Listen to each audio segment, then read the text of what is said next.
HarperCollins presents The Train on Platform 2 by Stephanie Steele.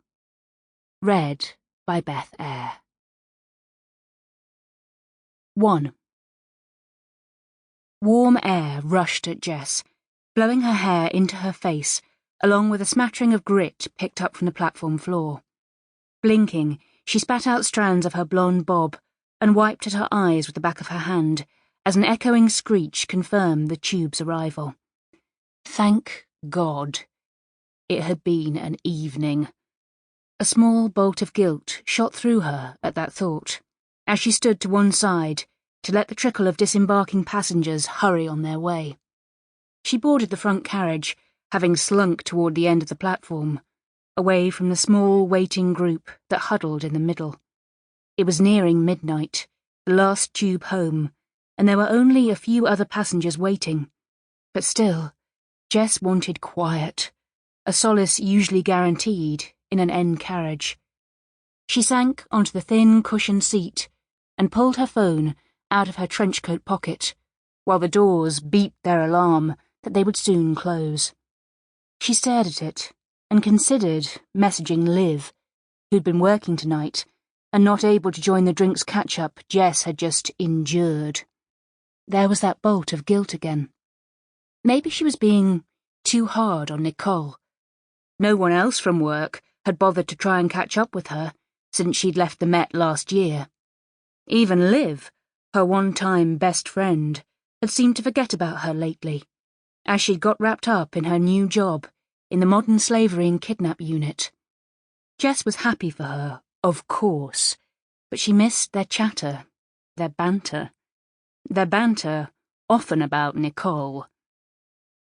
The train began to move, barreling into the gaping dark, and Jess tapped on her WhatsApp chat with Liv, their last messages sent a week ago.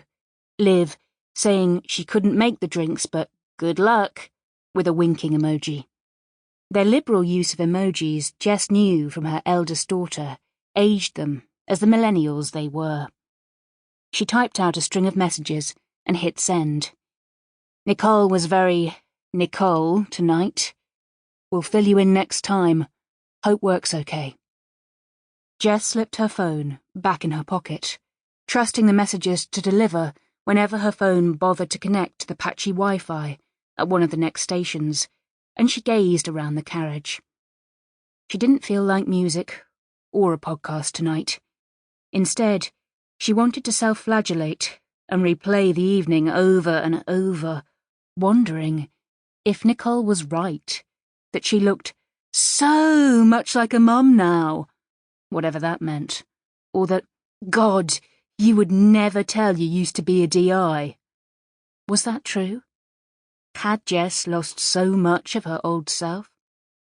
Nicole had stayed put in their old command, her brash and no-shits-given personality blending in seamlessly with the boys' club. So much so, she would innocently blink her big blue eyes in the face of Liv and Jess's complaints about the unbearable misogyny, as if she had no idea what they were talking about. Nicole had faced it all too, of course, but she dealt with it by becoming one of the lads, Gillian Flynn's infamous cool girl. Liv had channeled her rage into a transfer and promotion, and Jess, well, Jess had quit. She shook herself out of it by pulling her phone back out of her pocket and looking at the lit-up home screen, the reminder of what she'd left to do. 2 little girls, 9 and 4, with gap-toothed grins and their father's penetratingly deep dark brown eyes. They stood either side of a tan Staffordshire Bull Terrier, her panting grin pulled as wide as her human siblings. Jess smiled to herself. It had been worth it. They were worth it. This last year of being by their side for every school drop-off and pick-up, every weekend activity, long leisurely walks with Honey in the middle of the day, it had made up for her previous neglect in the face of a demanding job with an unreliable shift pattern. She put her phone away again, satisfied with her life choices. But as she recommenced her gaze around the Sample complete. Ready to continue?